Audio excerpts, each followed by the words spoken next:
There. All right. Good morning. Happy Leap Day. Um, is it called Leap Day? I think so. Who knows? Little bit of review. I'll call it review. We wrote it last day, but just to kind of recap what we did, we introduced the general concepts of inference without really introducing any of them explicitly, but we talked about the central limit theorem, which we're going to be applying a lot, and you'll see it in action in the lab this week if you haven't already. But ultimately what we end up using is just formulas, and so we don't really need to wrap our head around the central limit theorem in this course, but it is of course very important, as you can tell by the name, and so it's worth mentioning. But from here on out, we're just going to check conditions, so make sure that the central limit theorem applies.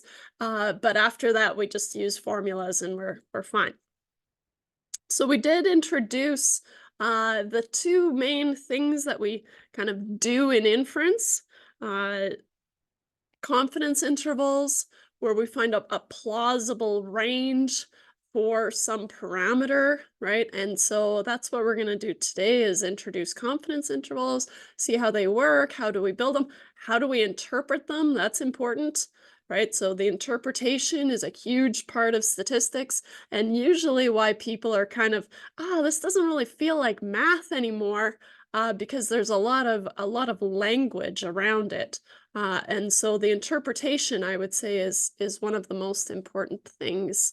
And so I'll give you kind of a template to follow, and you'll be able to interpret the confidence interval.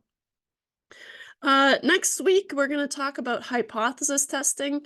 There are a lot of kind of ins and outs of hypothesis testing, and so it might be helpful to read section 5.3. Well, all of chapter 5 might be good, but if you haven't read 5.3 yet, I'll say read 5.3 for next week. And confidence intervals are today, section 5.2. Whee! And so hypothesis testing is the formal hypothesis testing, which you'll see in scientific journals and things like that. And so so it's very important, but also very formal. Okay, so we started talking about confidence intervals last day. We're starting our journey with one sample proportion questions. Okay, and so we have one sample. We've collected one sample of people, let's say, and we have calculated a proportion, right? So some proportion of successes. And we likened confidence intervals to kind of fishing with a spear versus fishing with a net. We know that if I took a completely new random sample, even though that new random sample would be representative of the population still, right? We understand that the sample proportion would change a little bit, right? And so our sample proportion depends on our sample. We expect them to hover in a certain area, and that's what the central limit theorem says and establishes. But we know that our sample proportions are going to change with each sample. Now, we only collect one sample, that's fine. But what we do is we use that variability from the central limit theorem, and we're able to build out some bounds around our point estimate, which is our sample proportion in this case. So on our formula sheet, this is the section that we're in, right? So this is where we're starting. And just to kind of break it down a little bit, this part here is just theoretical, so you can ignore this. I feel that the formula sheet would be incomplete without it. Um, but there's no use for it here for us in any application. So this is theoretical. You can ignore this. What's nice for you guys is being online is you can make notes on your formula sheet and it's open book and you can kind of have guides like this where you can just say, oh, I can ignore that. Um, Whereas if we were in person, not so lucky. Okay, so just make sure that you kind of have a formula sheet that you're comfortable with. You don't have to use mine, right? You can make your own, but these are the things that I would suggest having on there. So today, we're going to focus on building a confidence interval, right? And so just as a little bit of review, what do we need here? We zoom in here. P hat was our point estimate in this case, right? P hat being a sample proportion.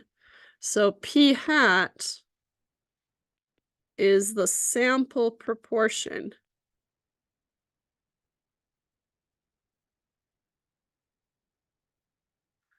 I'm going to ignore Z star for just a little bit longer because it's not review. And so if you kind of think back to last day and we said, oh, I have a normal distribution and maybe I want to build a 95% confidence interval. How many standard errors would I need to move out?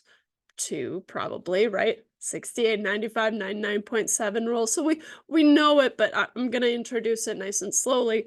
And so I'll ignore the Z star for a little bit. But in here, the square root of P hat Q hat over N is the standard error. The standard error of P hat is the square root of P hat, oops, I'll write that better, P hat Q hat over N. What's Q hat? Q hat is 1 minus P hat. Q hat is the probability or the proportion of failures, if you prefer to think about it that way. I'm lazy, so I write the Q instead of the 1 minus P equivalent, right? And so notice here, we're going to have a couple of different P's later. We're going to have a P naught. There's also going to be a Q naught. What's Q naught? 1 minus P naught, right? Down here, we're going to have a P star. Well, what's Q star? 1 minus P star. So it's always going to be the opposite, okay? So it's good to get that kind of out of the way. But you're more than welcome to write 1 minus P hat instead of Q hat if it helps you. It's totally fine. Okay, the standard error of P hat is going to take the place of the standard deviation, right? It gets a special term just because it's in terms of a statistic instead of just an observation. But besides that, it behaves the same way. And so it's just the spread of P hat. Okay, and so let's see here. So today we're going to focus here. That's not so bad, right? We'll save the rest of the stuff for later. If we have time, I'll introduce the sample size calculation, but something tells me we won't, but if we do. Okay, let's see here.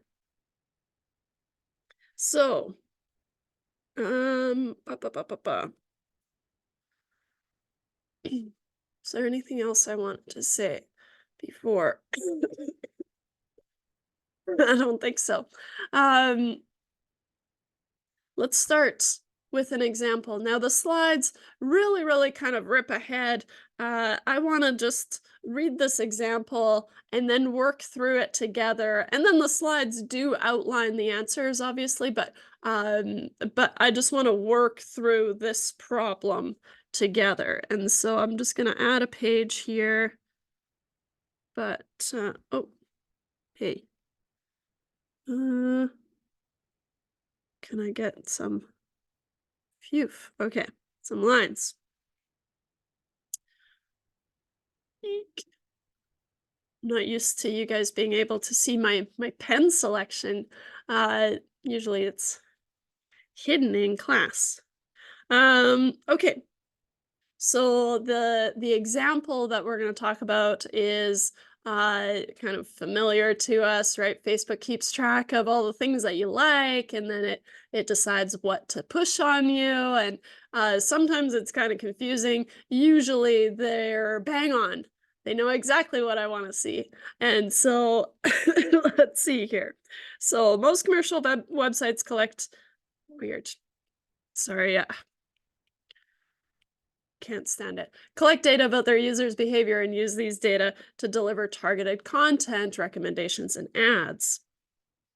To understand whether Americans think their lives line up with how the algorithm-driven classification systems categorizes them, Pew Research, which is an established research firm, asked a representative sample of 850 American Facebook users. So let's just have a pause here because there's a lot of information here. What does a representative sample mean? It means that they were randomly selected, right? And so let's kind of read into this a little bit. I'll use different underlines because I'm going to need to write here. Representative means that it was randomly selected. That's good. 850 has to be our sample size, right, in this case. And so put a little star down here, N is 850. Just so we can keep track of our population that we're drawing from, the population that we're drawing from is American Facebook users. And so here I'll put a little star here. And so the population is American Facebook users. Oops.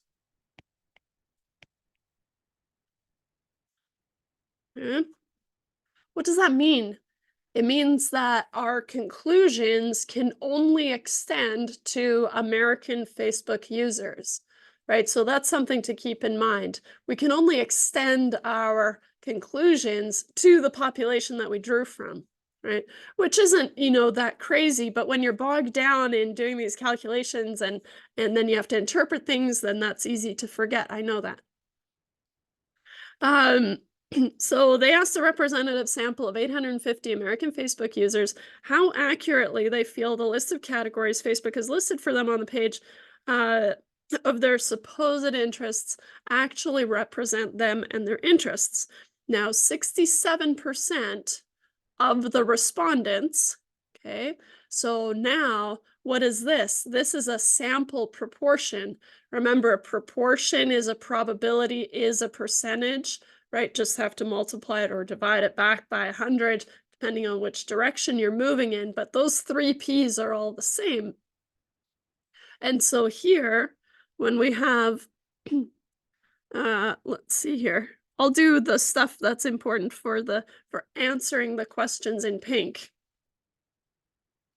So of the respondents means that it's a sample proportion. So P hat must be 0.67. Now, P hat is always going to be a proportion, right? Because it's a sample proportion, and so it has to be between 0 and 1.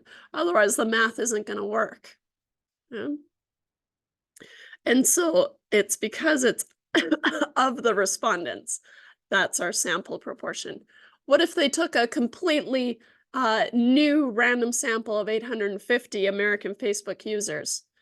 We'd expect the sample proportion to be close to 67, right? But not necessarily 67% again. It could change a little bit, right? But we expect it to hover around the population proportion, which is what we're trying to figure out what it is. So 67% of the respondents said that the listed categories were accurate. So what we want to do is we want to estimate the true proportion of American Facebook users who think the Facebook blah blah oh, that doesn't make sense. Who think the Facebook categorizes, I think that that's better, I think. Users who think that Facebook categorizes their interests accurately. Poorly written. Pew. Pew, pew. Okay. So ultimately, very little information is given here. Okay. And so what we want to do is, or what I want to do is instead of having this blurb, I want to replace this. This is usually worded more explicitly. I'll show you what I mean. So what it would say would say something like construct a 95% confidence interval for the true proportion of American Facebook users who think that Facebook categorizes their interests accurately. Yikes. But what did I just do? I just reworded the question just a little bit and made it my answer, right? And so we're going to do that a lot. We just take a whole chunk of text and use it as our answer. And so usually it would say something like, you know what, maybe I'll just copy this so I don't have to write so much. Copy? Sure.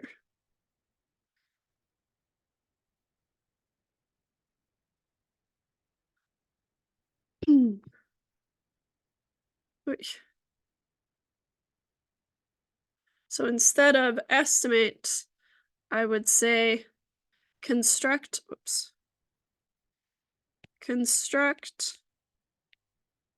a 95% confidence interval. They need more room. Confidence interval for the true proportion of American Facebook users who think that Facebook categorizes their interests accurately. And then, you know what, and I need a bigger pen. How do I get it bigger? Those are just colors.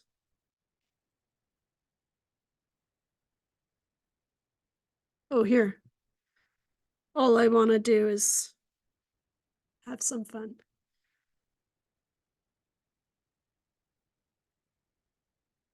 Now I've got that stupid song stuck in my head. There. Sloppy, but a little bit cleaner. Okay. And now I know how to change it after the update. Okay. Just talking to myself here. Okay. So I would say something like, man, I really made a mess here. I could just have it on one line if I just paid attention. I would say something like construct a 95% confidence interval for the true proportion, blah, blah, blah, blah, blah.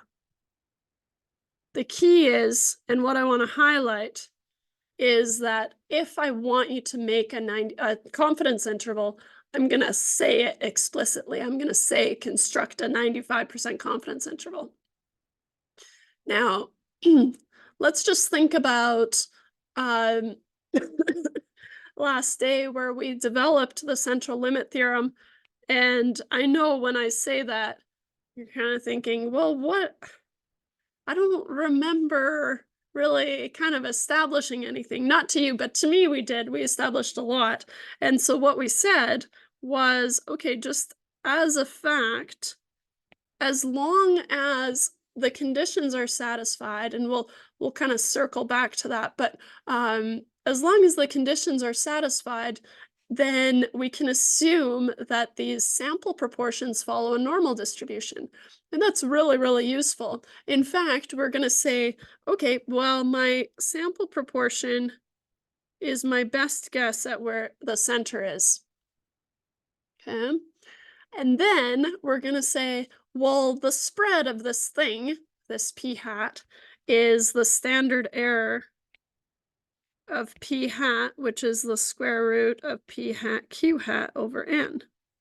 Oops, that doesn't look like a hat.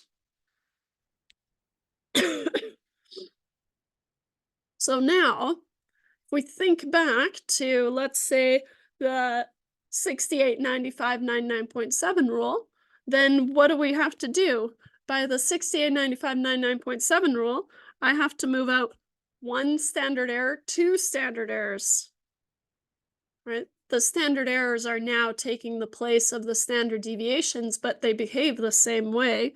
And so here, one standard error, two standard errors. Well, it's kind of wonky, isn't it? Sorry. We'll make it better. So now, if I move out two standard standard errors, then I've covered the central 95% of the curve. And that's what the confidence interval is saying. It's saying, okay, move out two standard errors around this best guess that you have, and then you'll have this 95% confidence interval.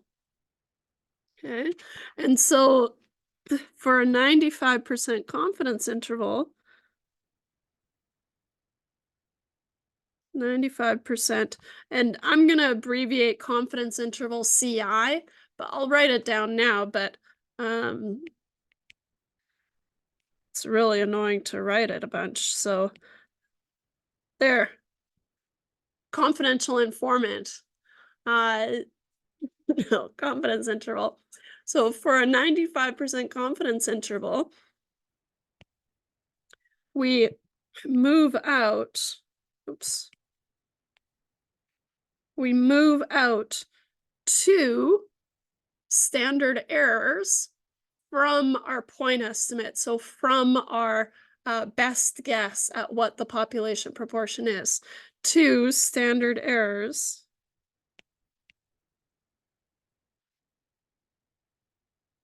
from the point estimate, which in this case is p hat. Later it's going to change, but all the same rules apply. Okay, and so, and that's what's really nice, right? We're learning to play this game, and once we've learned the rules, we know how to play all the games. And I think that's kind of cool. So, so what we do then is we say, okay, well, first off, let's tackle this 95%. Why am I going for 95%? 95% is just a general default that kind of the industry has landed on. Okay, and so the reason we use 95% is because it's this trade-off between precision, right, and confidence, right? I think everyone feels comfortable with saying, oh, I'm 95% confident. Oh, that's pretty good, right? You want to be more confident, but what would you have to do, right? You'd have to increase your bounds until your precision was all lost, right? And so, right, think about if you were 99.7% confident, you'd have to move out three standard errors, and now all of a sudden you have these huge bounds, and maybe those bounds around your estimate aren't that useful anymore, right? And so and there's a comic later, um, but it's way later in the slide, so I'll keep it there, but we'll get there. It's the weatherman, I think it is, and okay, fine, I'll give it away. And he says, "Oh, it's gonna be between 0 and 40 degrees today." Oh, and then I think it's Garfield. Yeah, I'm pretty sure it's Garfield. Um, one of the cat cartoon people. Um, says, this guy's good. He's never wrong." And so kind of cute. But right, we've sacrificed precision for confidence, right? He's very confident in his prediction, but there's no precision, right? So we lose that. And so 95% is a default confidence level.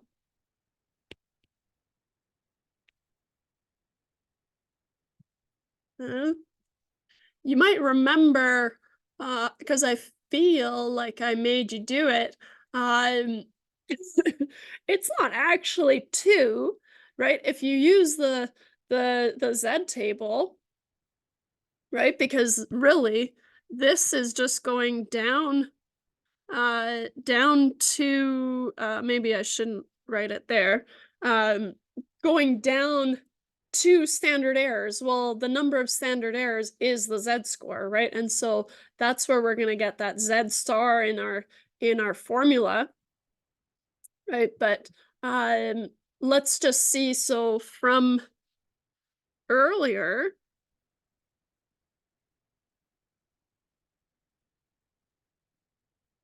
I think chapter 4, um,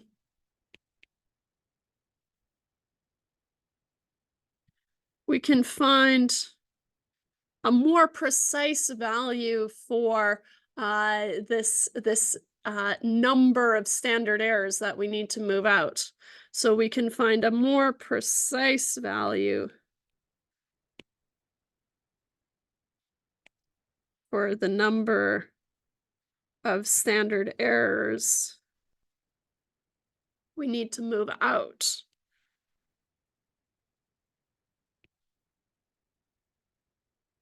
from p hat.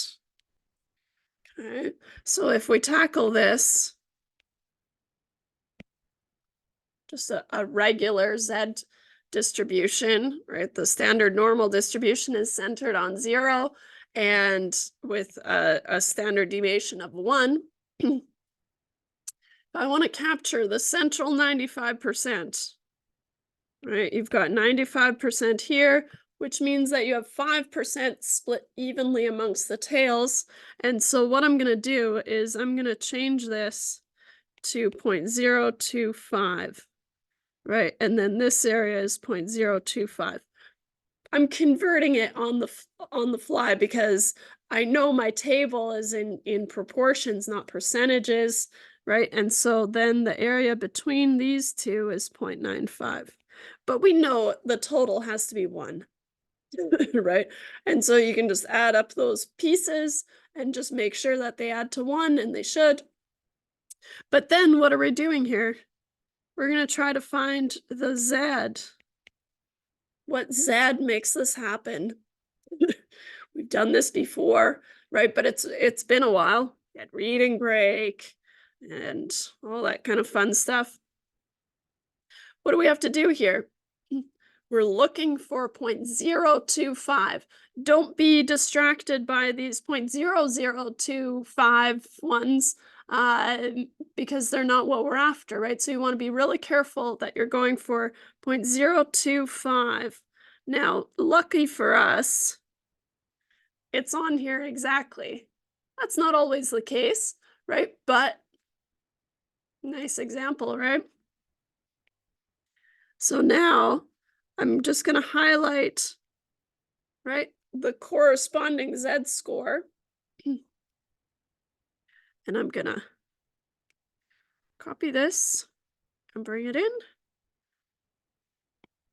in. So from here, from 0.025, I get that the Z must be negative 1.96 on the lower end. So let's see here. I'll go like this because I think I made it too small. I think it'll be fine um, once I make it a PDF. But so this Z is going to be negative 1.96. Okay. So really what we have to do is we have to move out 1.96 standard errors, not 2, but is 1.96 close enough to 2? Yes. If the difference between the two makes or breaks your analyses, you should probably kind of think twice about it. But we should be using the more precise values because we have them. And so what's this one going to be? This one has to be the same but positive, right? Because it's above the mean. And so now we have a plus minus 1.96. So Z equals 1.96. You could redo that, all that work, but you don't have to because you have the symmetry that you're relying on. Okay? And so really, so to be more precise, for a 95% CI confidence interval, we should move out 1.96 standard errors from the point estimate.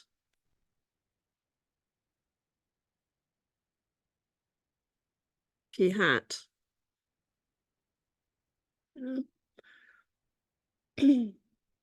Now, you can just use the Z table to find these values, but today I want to show you a shortcut for that kind of saves you a little bit of time and that I expect you to use, even though we're online and you could use Excel. I'm pretty sure most of the questions are set up to work in the table. Sorry. But you can always just round your values. And so introducing a new table today. Let's see here. I've drawn all over this thing. So here are the tables I posted. First, the negative side of the Z scores, then the positive side. And now today, we introduce this T table. Okay, it looks very, very similar, and it is. And for a long time here, we're just going to ignore this midsection. In fact, we're going to ignore these degrees of freedom until chapter 7. So for a long time, we're just going to keep an eye on these parts. Let's see here. I'm going to copy and add a page, definitely there.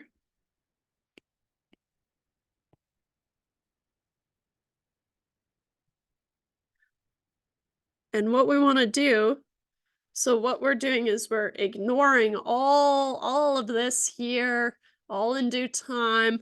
But what we're going to do is we're going to be focusing down here on the Z star. Okay? So there's a Z star line that we're going to be working with. Oh.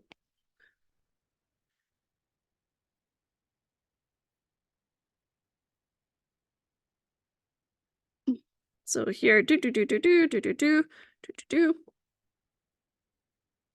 I'll use this. Maybe I'll make a copy of this since I just put in all that work. Something tells me I already have it. No, I don't. There, just put it there. Put her there. So for the longest time here, we're gonna ignore these degrees of freedom. Okay. And we're only going to focus on the confidence levels. Hey, that looks pretty good, right? And our Z stars. Then we're going to go, we will graduate to these p-values, but for now, let's just use the Z stars, okay, for confidence intervals. All right, so then I think you can kind of cobble it together, right? If you want to build a 95% confidence interval, you're more than welcome to use the Z table just like we did. Figure out how much area in the tails, find that proportion in the um, table entries, then map it back to a Z, and then use that as your critical value is what it's going to be called. And so, or just use the next table, the T table, or table C, whatever you want to call it. Often I call it the T table. Can't remember if it's, yeah, it's for the T distribution, but it's called the T table. Okay. And so what you can do for a 95% confidence interval, well, you can scroll all the way down to the Z star and find that Z star has to be 1.96. So let's see here. Z star is called a critical value.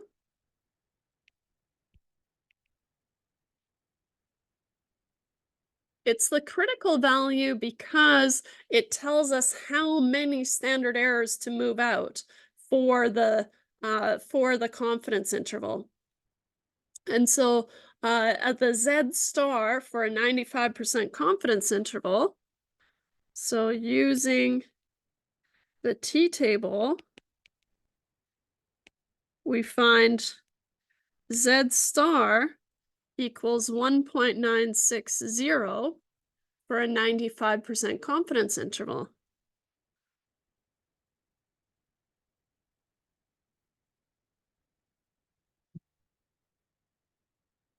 I'm not going to make you work on, you could do any confidence level, but I'm going to stick to these confidence levels. Okay, so if I ask you to make a 90% confidence interval, right? What's your Z star going to be? How many standard errors will you move out from your point estimate? Well, you're going to move out 1.645. It's just a little bit more precise than the Z table that we have, right? And so it goes to 3 decimal places instead of 2. And so it's a little bit more precision, right? If I get you to make a 98% confidence interval, you're going to move 2.326 standard errors out from your point estimate, right? 99, or let's even go to, shame they don't have 99.7 here, right? 99.7 is about 3, right? Because of the 68, 95, 99.7 rule. Okay, and so here, this just tells us how many standard errors to move out. Okay. And I guess I should follow that up here. The critical value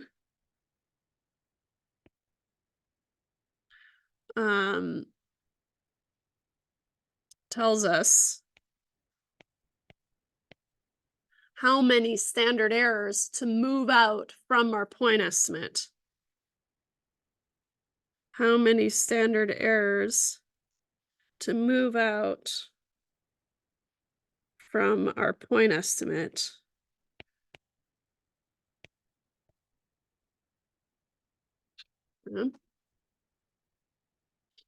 Okay.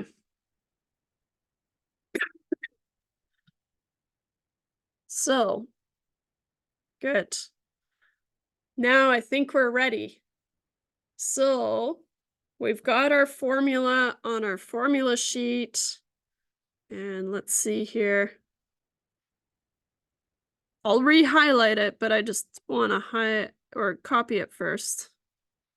not highlighted there.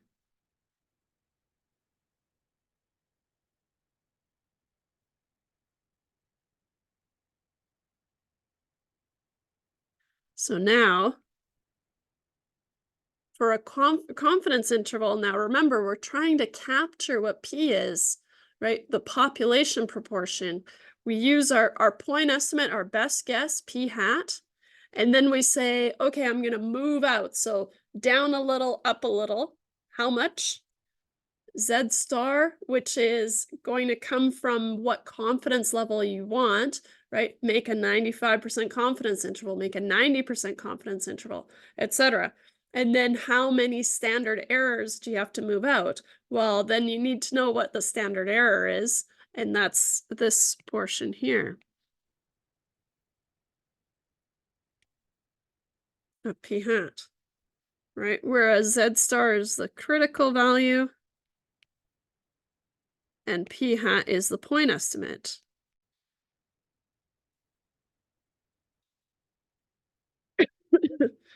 Let's take it back to the beginning. We were answering a question, weren't we? We wanted to construct a 95% confidence interval for the blah, blah, blah, blah, blah, blah, blah. It's not helpful. Construct a 95% confidence interval for the true proportion of American Facebook users who think that Facebook categorizes their interests accurately. Okay. And so we're trying to capture the true proportion, which is the population proportion P, right? And so we want to construct a 95% confidence interval. Now let's remind ourselves that we have P hat, we have N, and that's all we need to answer this question. Okay. Well, and the confidence level, 95%. Okay. And so let's see here. Or maybe I'll copy this mess of a blurb, just so I don't have to scroll back up here. Copy. Paste.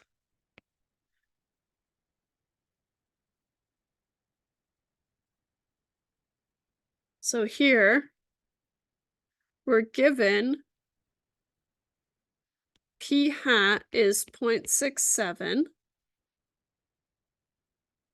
N is 850. I've got to give myself another page here. Page. And from the 95% confidence level, our Z star must be, from our table here, we want to build a 95% confidence interval, so then Z star is 1.960.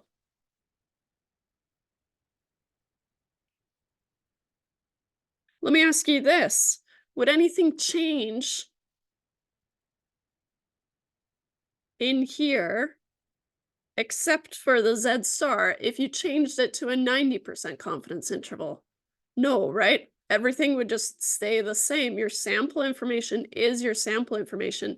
So the only thing that changes the confidence, right, of your interval is the Z star. Yeah? And so you can make adjustments to it, but everything else stays the same. Okay. And so what I want to do now, we're so close. We're we're almost ready to build the interval. What do I have to do? This is relying on the central limit theorem applying, and so I have to check my conditions, right? And so before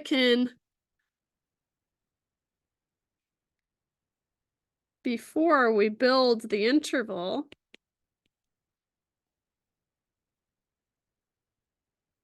we must check the conditions. We must check the conditions. Uh-oh. What were the conditions? Well,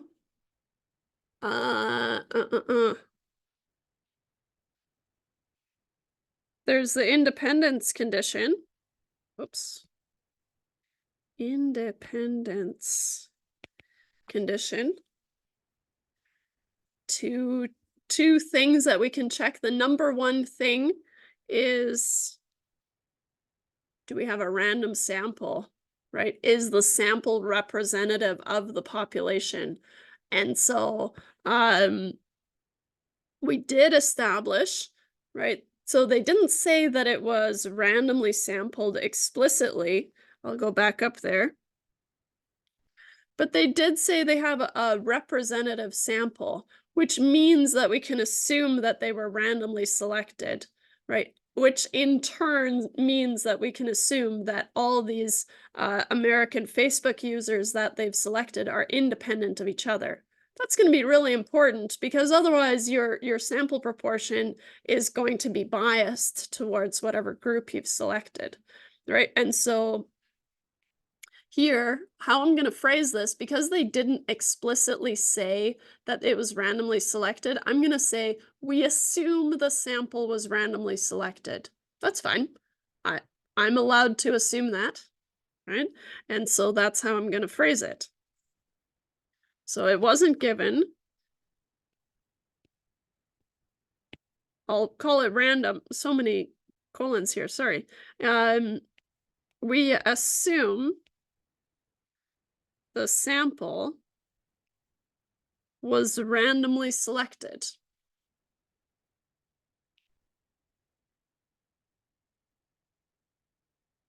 If it said a random sample of 850 American Facebook users was selected, then you could say the sample was randomly selected, moving on, right? But in this case, it's a little bit more intricate because we have to assume that the sample was randomly selected. Now this one, the second one, you can ignore this one if you want to skip this one.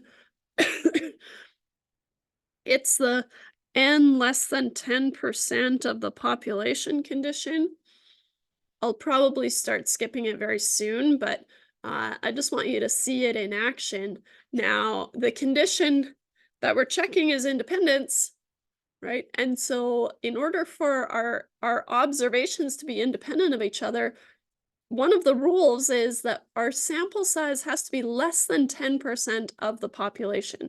Now, our sample size is 850 American Facebook users. I feel pretty confident that that's less than 10% of American Facebook users. So that's fine. So, and it's never going to be a problem, right? And so it's just one of the conditions that we're checking. In fact, none of these conditions are not going to work out. They're always going to work out in this course, right? Not in real life, but in this course, because otherwise we can't answer the problem, right? And so they're doctored, but generally the conditions check out anyways in real life as well. So 850 American Facebook users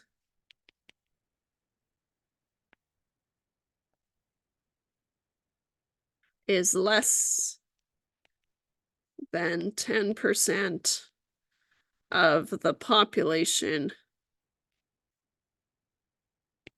of American Facebook users.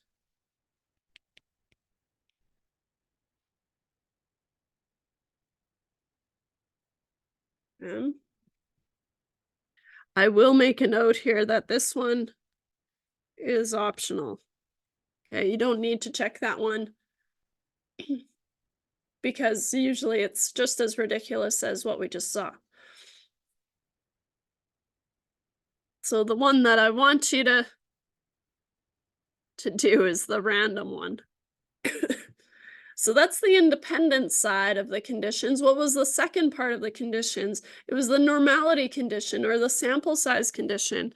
I like to call it the normality condition just to nudge myself in the right direction of, okay, the only reason that I'm able to use the normal distribution and Z's and all those properties is because the normality condition is satisfied, right? If it's not, I can't use it. And so the normality condition, normality or the sample size condition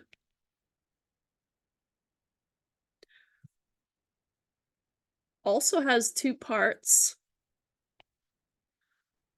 I have to have at least 10 successes, so observed successes in my sample, and I have to have at least 10 observed failures in my sample.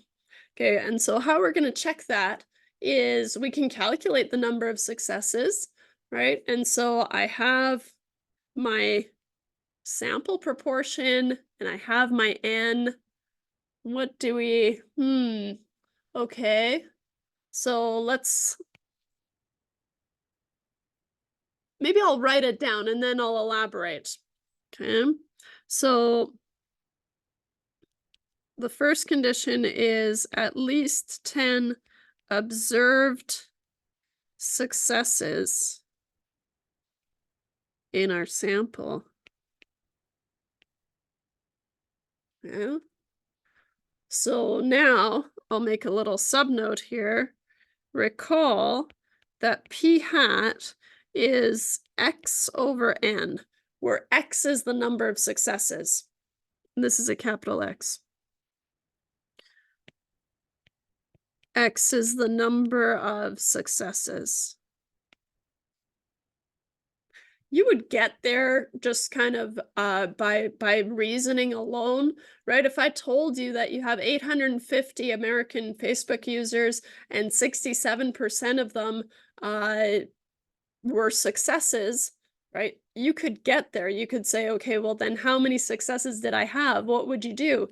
You would take your 850 times 0.67, and then you would have your number of successes. So your brain already knows how to do it, right? But here I'm just showing you what the breakdown of the formula looks like, right? And so really what we do is we can rearrange this and say x is n times p hat,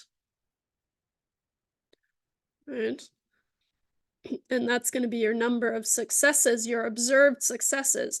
The reason that I'm highlighting observed successes is because in the hypothesis testing section, so next week, we're going to be talking about expected successes again. So there is a difference between the two, and so that's why I want to highlight the observed versus the expected. But that's for next week. Okay, so we have at least 10 observed successes in our sample. So what can we do? Well, we can really just check that n times p hat if that's the information that we have. Obviously, if we were given the number of successes out of n, right, and then that's how we get our p hat, then we already have it. We don't need to do this math. So those are the two ways that I could give you the information that you need, right? I could tell you 4 out of 5 dentists, and you could calculate p hat, or I could say, hey, 67% out of 850 American Facebook users, blah, blah, blah, blah, blah, right? And so those are the two ways that I can formulate the questions, but either way, you're able to find the number of successes. So now, in this case, what we're going to say is that we need n times p hat because that's the information that we have. So I'm going to say x equals n times p hat. Now, usually it's one of my pet peeves when seeing equal signs across the page. You should be stacking your equal signs. Now, lucky for you, I don't really see your work, so you can do whatever weird thing you want. But in math, we should be stacking our equal signs. Now, I don't want to take up half a page with this very basic calculation, so that's why I'm going across the page today. But 850 times 0.67, trusty calculator. Maybe not so trusty, which is 569.5. It's okay that it's a fraction. It doesn't make sense. What happened? Well, this 67 has been rounded, right? And so that's okay. You just leave it as a 0.5. And so what we want to do is say that this is at least 10. Yes, it is. It's a lot more than 10. That's good. Okay. What's the flip side of this? right? I also have to make sure that I have at least 10 observed failures in my sample. And so the second part of the condition is I have at least 10 observed failures in our sample. How can I find how many failures I had? Well, if I have a total of 850 and 569.5 of those were successes, then the flip side of those 850 must be failures, right? And so what I'm going to do, or what you do, maybe you don't think about it this way, but really you're doing n minus x is the number of failures, which is 850 minus 569.5, which is, wait, 280.5, which is also more than 10. Wait, hey, lost the 0. And so what this says is our sample size is large enough to assume that this p hat follows a normal distribution, and that's great because that's what we are relying on. That's our only tool that we have. And so now the conditions are satisfied, right? And so you're going to check for, make sure it's randomly selected or assume that it was randomly selected. And then, hey, nice. And then you have to check for the number of successes and failures, your success failure condition. So therefore, the conditions are satisfied, which is usually just how I conclude it, but I'm going to emphasize why we did all this. Therefore, or maybe not therefore again. So the central limit theorem applies.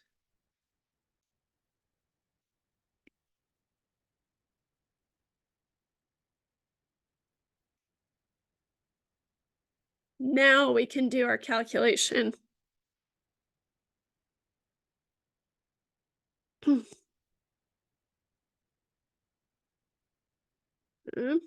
So what that means is that p hat plus minus z star times the square root of p hat q hat over n is going to make up our confidence interval. Okay, good. So we have our p hat. We had it up here. Maybe I'll copy these. Copy. Should copy all of it, but then it's all just repeated. Hey, I'll put that there. Then I'll paste this here. Nice. Just made my p really small. So we have p hat, right, 0.67. We have z star, 1.96. We have, well, the square root, it's easy. We have p hat again, nice. Q hat, well, that's just 1 minus p hat. And we have n. So we have all the components that we need to build this interval. So now I'm going to rewrite that formula before I plug stuff in. Z star times the square root of p hat q hat over n. So now it's just a plug and chug situation. And so 0.67 plus minus 1.96. I throw the 0 on there because it just kind of gives me more room, I guess. Makes it look a little bit cleaner. 0.67 times 1 minus 0.67. You can do the calculation if you want beforehand, that's fine. Divided by 850.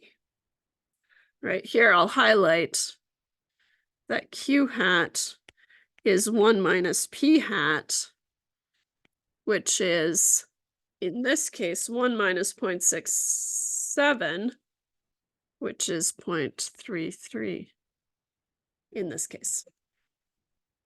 So you're welcome to write out 1 minus 0.67 or just substitute the 0.33, that's fine too. Okay, good. All right. Bed mass applies, right? So how are you gonna zip this up? You're going to first multiply in the numerator inside the square root, right? And then you're going to divide by 850. Then you're going to take the square root. Then you're going to multiply by 1.96. And then that's going to be your kind of buffer, your margin of error. Okay, I'm going to outline each step. You don't have to show all the steps if you don't find that it's helpful, but just to show you the steps of the calculations in these first few that we're doing, I'm gonna do each step on a new line. 1.960. I'll even do 0.67 times 0.33. No math happened on this line. Well, the 1 minus 0.67. 0.67 plus minus 1.960 times. Now I'm going to do 0.67 times 0.33. And I get 0.2211. Now it's going to be really important that you don't drop any decimal places, especially because you're working online and you're being marked electronically, so you have to keep all your decimal places. Most calculators have a store function if you're working on kind of a scientific calculator, so then you can store long decimal places and recall them. That might be worth a Google. Save you typing those decimal places, right? And so divide by 850. Of course, like I did for test 1, for test 2, I'll also go through and make sure that, any typos or whatever, you get marks for those still, but just save me some work if it's marked correct. So what's my next step? I have to divide by 850. So 0.2211 divided by 850 is very small. 0.67 plus minus 1.960 times the square root of 0.00012 gives it to me in scientific notation, so I have to move my decimal. 1, 2, 3, 4. 2601176.471.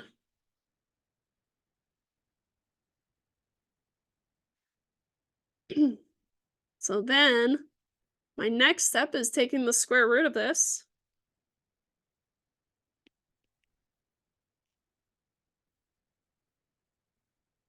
times 0.01612816316. Clearly it keeps going, but I'm only going to write those values. Okay. Probably close enough. And then what's my next step? I have to multiply by 1.96. So this, just as a side note, this is my standard error of p hat, right? And so here my standard error of p hat is 0.0161 blah, blah, blah. Yeah. When I multiply it by 1.96, so now I'm going to move out 1.96 standard errors. So times 1.96, 0.67 plus minus 0.03161111998. When I've multiplied by the 1.96 by the critical value, this becomes the margin of error.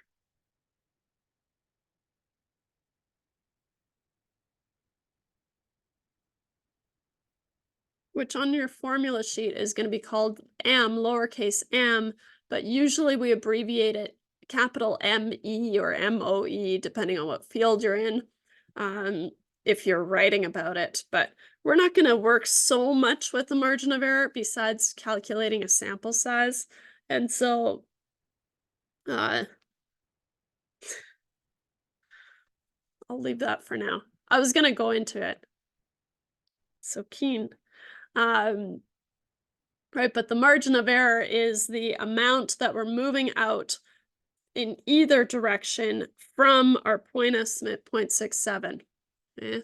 So now what you're going to have is you're going to have 0.67 minus 0.0316 and then 0.67 plus 0.0316. It's really, really important that you write these from smallest to largest, because technically the interval from the largest to the smallest doesn't exist because you're working on a number line, and so it doesn't work. And how we report our interval is in round brackets. Okay. And so this is where I encourage you to try storing this value so you don't have to plug it in again. Let's see here. I'm going to store it. Okay. So I have 0.67 minus that little guy, and I get 0.638388802. And then I'm going to go with a comma for my upper bound, and I have 0.67 plus that stored value, and I get 0.7016111998. And then I close it off with a round bracket. Okay. Confidence intervals are enclosed in round brackets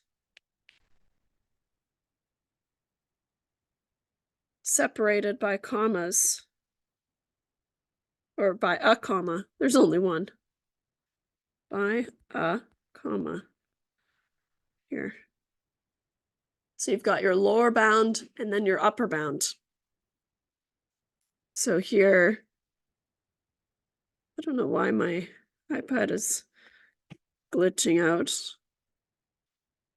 It's been begging for an update, and I won't give it to you. Give it to him. So my lower and then my upper bound of the interval, my confidence interval. Okay. We can convert this to a percentage if we want. I'm just going to keep it as a proportion. Okay. And so the next phase of the confidence interval is interpreting this interval. And so this is arguably kind of the more important part. So the math is new and whatever, we took our time, but but the interpretation, so we must interpret the interval. Now let me see here. Okay. We're always going to use this sentence structure. Okay. And I want you to use this exact sentence structure, potentially forever. That's safe. Until you have a complete understanding of what the confidence interval does, there's so much risk that you say something that you don't mean if you don't use this sentence structure. So I just want you to have this sentence structure, use it, and then you can always interpret an interval correctly. And so it's always going to, for now, I'm going to say always use this sentence structure. Oops.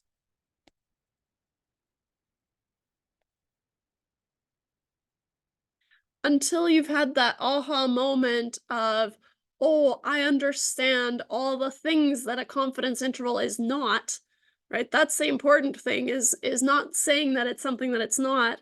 And so we're going to say, I use the common we. We are some percentage, right? In our example, We are 95%. Yeah. Um, obviously, we can make 90% confidence intervals 98%. So you would just insert your percentage there. So we are some percentage confident the interval from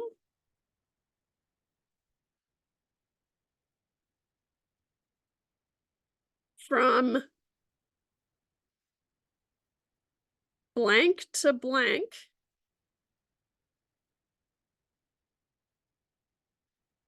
so the lower to the upper, you don't want to say them in reverse, it doesn't make sense.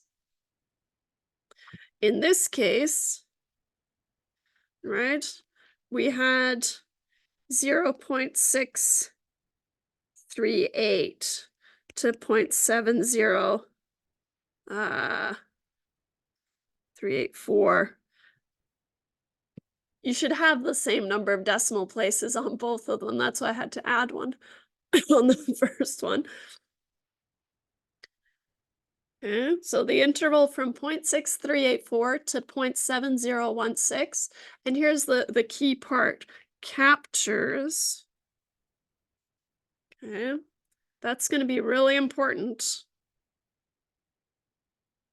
captures the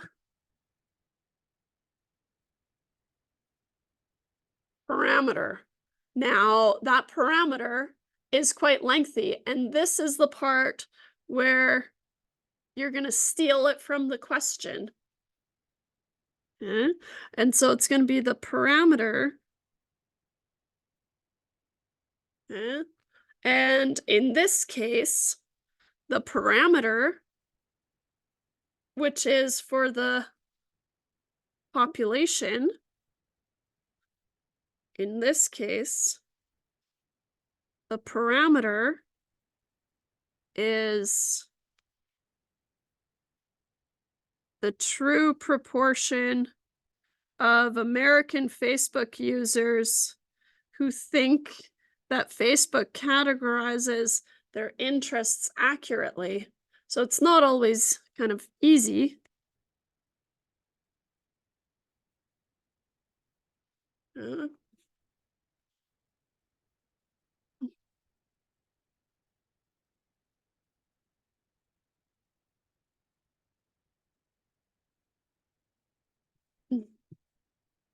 So our interpretation here, if I rewrote it out, would be we are 95% confident the interval from 0.6384 to 0.7016 captures the true proportion. True is another way of saying the population, right? And so the true or the population proportion of American Facebook users who think, oh, it's so long, that Facebook categorizes their interests accurately. Now, obviously, there's going to be a text box on your on your test where you type this out, so it would be quick. But for me, writing it out, it's slow. Who think that Facebook categorizes their interests accurately.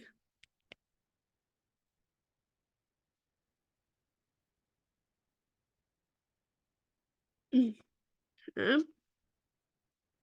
There, we did it. Confidence intervals. Well, we did one.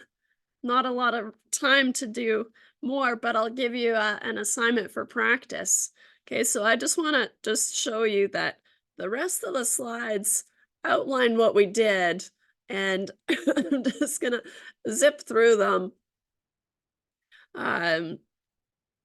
Look at how quickly they got to the answer. Hey, We did all that work while we were outlining all the things that we have to keep track of. Okay, just as a highlight, this is the answer, but I want you to use my interpretation because it's better. And so, was that the yeah. Blah blah blah blah blah. Oh yeah, here it is. So if we want to be more certain that we capture the population parameter, right, increase our confidence level, should we use a wider interval or a smaller interval? We'd have to use a wider interval, right? And so the drawbacks, taking a look at tomorrow's weather, the high temperature will be between 40 below zero and 200 above. This guy's never wrong. So we made our bounds too big, and so that's why the default is 95%, because we still have information, but not it's not useless to us. And so I do want you to have a look at just kind of changing the confidence level and what's our Z star when we have a 98% confidence interval. Well, for a 98% confidence interval, copy. And I am zipping through it. Whoops. We have more precision than they have here. A 98% confidence interval gives us a Z star of 2.326. And I'm going to go for this one, 2.33 or 326. You can confirm it with your Z table. Here are all the things that a confidence interval is and is not, so that's worth reading, but we've already talked about it. This is in terms of a mean, but the same thing applies for a proportion. And so here are all our possible sample proportions. We build intervals around it, and that's why some are off, but we don't know that. Hence the 95% confidence. And step away from the plate. All right. So next week we're going to start hypothesis testing, and like I said, I'll post that assignment for you to work on to practice some confidence intervals. All right. If you have any questions, let me know. Otherwise, have a wonderful weekend. See you next week.